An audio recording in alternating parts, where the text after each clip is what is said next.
Sir Jaganmohan Reddy గారు గత 5 ఏళ్ల పరిపాలన చూసాం, ఈ 2 నెలల నుంచి కూటమి ప్రభుత్వ పరిపాలన చూస్తున్నాం.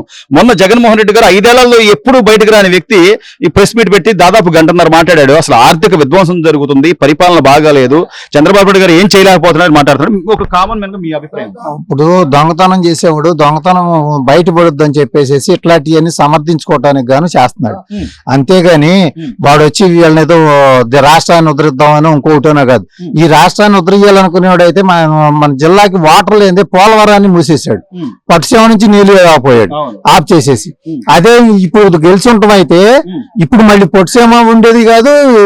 మన రాష్ట్రానికి ఇక్కడ వాటర్ ఈ కృష్ణా జిల్లా మొత్తం పోలవరం మీద ఉపయోగపడుతుంది మొత్తం. అసలు ఈ ఒక్క జిల్లా అని కాదండి, గోదావరి జిల్లా కానివ్వండి, ఇది కానివ్వండి, మొత్తం కూడా వ్యవసాయ పూర్వకంగా మేము చేసేదంతా వ్యవసాయమే.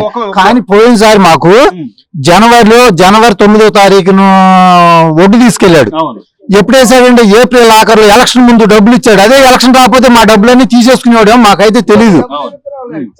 ఆ సారి ఇప్పుడు పోయినసారి ఎప్పుడు వచ్చినాయండి, ఇప్పుడు ఈ లోపు పనికి వచ్చినాడు ఆగుతాడండి మా దగ్గర? ఆగడు కదా. పంట వేసుకునే సంగతి తర్వాత అండి, పంట వేసుకుంటాం చేసుకోకపోవడం అది వేరే సంగతి.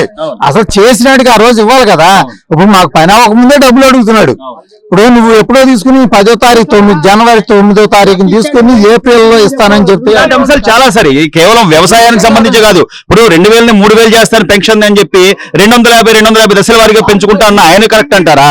3000 నుంచి 4000 చేస్తాను చంద్రబాబు నాయుడు గారు ఈయన్ని మళ్ళీ విమర్శిస్తున్నాడు. అసలు ఎంత ఆర్థిక విధ్వంసం జరుగుతుంది. ఇప్పుడు ఎదటాన్ని విమర్శించడం ముందు వాడి ముడ్డి కింద వెతుక్కోవాలాడు. మనం ఏం చేసామా ఏంటా అనేది. ఇంతకు ముందు మనం అంతా పద్ధతిగా చేసి ఉంటే కనుక ఇప్పుడు అడగటానికి అవకాశం ఉండేది. దాన్ని అడగటానికి కూడా మాట్లాడటానికి కూడా రాజకీయ కక్షపూరితంగా హత్యలు జరుగుతున్నాయి. అక్కడ వినుకొండ ఘటన కావాలని చేశారంటున్నాడు. వినుకొండలో 2 వ్యక్తుల మధ్య ఘటన, అది వాళ్ళ కుటుంబాలకు సంబంధించిన గొడవ. చెప్పేది అదేనండి, వాడి బాబాయ్ నాలుగు చంపి చంద్రబాబు చంపాడని చెప్పేసి ప్రచారం చేయలేదా? ఇది కూడా అంతేనండి. ఇప్పుడు సిద్ధంగా ఉన్నారా, జనాలు సిద్ధంగా ఉన్నారా అంటున్నా. అప్పుడు ఇంకా ఎట్లా నమ్ముతారండి, ఎట్లా నమ్ముతారు? వివేకానంద రెడ్డిని చంపింది ఆడు, చంపించింది ఆడైనప్పుడు వాళ్ళు చచ్చిపోయి చంపించాడు, చంద్రబాబు చంపించాడు అంటే ఎట్లా నమ్ముతారు?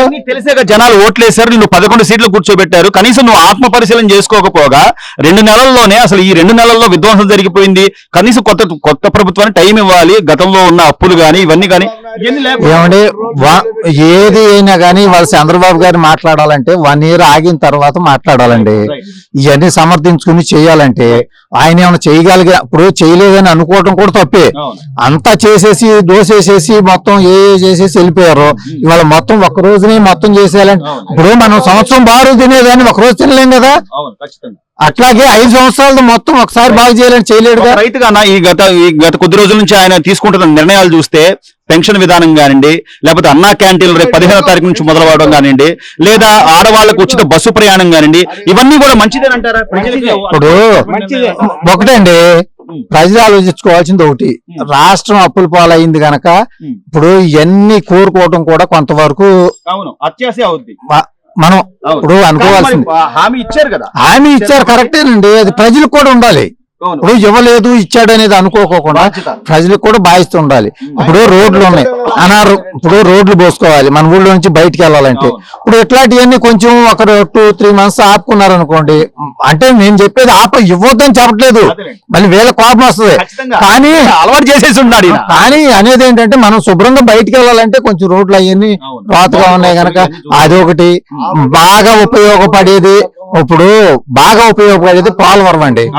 పోలవరం లేకపోతే గనక ఇక్కడ ఉన్న వాళ్ళకి కొన్ని రోజులకి పని లేదు, కూడు లేదు, 2 లేదండి ఇక్కడ. మొత్తం మీద సార్ చివరిగా ఈ 2 నెలల పరిపాలనలో కొంత వ్యత్యాసం అయితే కనపడుతుందంటారా? వ్యత్యాసం అసలు చేయలేదు అనే మాట అసలు అనుకుంటే తప్పండి. ఈ 2 నెలల నుంచి చేయలేదు అనుకుంటే కనుక ఆడ అసమర్థుడి కింద లెక్క.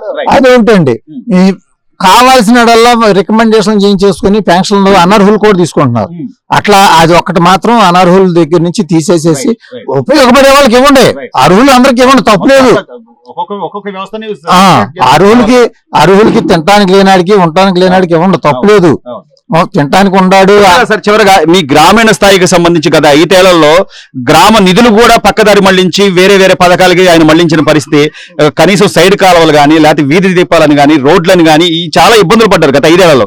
ఇక ఈ ప్రభుత్వం కూటమి ప్రభుత్వంలో అయినా మళ్ళీ గ్రామాలకు పునర్వైభవం వచ్చింది అనుకుంటున్నారా? ఇప్పుడు సచివాలయానికి వచ్చిన డబ్బులన్నీ తీసేసేసేసి ఆడు దోసుకోవటానికి ప్రజలకు పనిచేయడానికి చేసేసాడు. అక్కడ సచివాలయాల్లో డబ్బులు లేవు. డబ్బులు లేకపోతే వీళ్ళు ఏం చేస్తారండి? ఇప్పుడు పంచాయతీ ప్రెసిడెంట్లు సర్పంచ్లు నెంబర్లు ఉన్నారు, వాళ్ళ ఇంట్లో తీసుకెళ్లి వాళ్ళు ఏం పెట్టుకోలేరుగా. ఇప్పుడు అక్కడి నుంచి ఏమైనా 10 రూపాయలు వస్తే 10 మందిని ఇంకో 10 రూపాయలు అడిగి ఏదైనా చేయడానికి అవకాశం ఉండదు. అక్కడి నుంచి ఏమి రాకోకుండానే ఇక్కడ ఈడు ఫోటో వేసుకోవటానికి, రంగులు వేసుకోవటానికి, ఈడు మొహానికి పూసుకోవటానికి వీటికే ఉపయోగించాడు. కానీ గ్రామాలను అభివృద్ధి చేయడానికి దేనికి ఉపయోగించాడు? తీర్పిచ్చారు, అంతే కదండి. మరి అంతే కదా. అలా మీరు ఈ రోజున వికలాంగులుగా 3,000 రూపాయల నుంచి 6,000 రూపాయల పెన్షన్ తీసుకున్నారు. అంటే చంద్రబాబు నాయుడు గారు ఆలోచిస్తే ఏదైనా చేయాలంటే అసలు ఎవరికి అది ఉపయోగపడాలి అని ఆలోచించే వ్యక్తి. సో గతంలో ఎలా ఉండేది, ఇప్పుడు ఎలా ఉందన్న? బాగానే ఉంది. ఎంత వచ్చింది మీకు పెన్షన్? ఇప్పుడు 3,000 డబుల్ అయింది, 6,000 ఇచ్చారు. ఉపయోగమేనా? ఉపయోగపడి ఖర్చులు పెరిగిపోయి ఇలాంటి వాళ్ళు పనులు చేసుకోలేరు. ఇంట్లో ఇది ఆసరా అవుద్దా? అవుద్దా? చంద్రబాబు నాయుడు పరిపాలన ఎలా ఉందంటావు? బాగానే ఉంది. ఎందుకు జగన్మోహన్ రెడ్డి పరిపాలనకి చంద్రబాబు నాయుడు పరిపాలనకి ఏంటి తేడా? అంటే అప్పుడు పనులు చేసుకోవడానికి ఏమైనా ఉండేది అవకాశం? అప్పుడు ఉండలేదు, తక్కువ పనులే లేవు. ఇప్పుడు ఎట్లా ఉంది? ఇప్పుడు బాగానే ఉంది. దానికి కొద్దిగా 6,000 ఆసరా అవుతుందిగా, అవసరం ఖర్చులకు ఉపయోగపడుతుంట. ఉపయోగపడుతుంది. డబ్బులు పరిహార పథకం కూడా చాలా డబ్బులు వచ్చినాయి. సో ఇప్పుడైతే కొంచెం ఉపయోగపడుతుంటావు.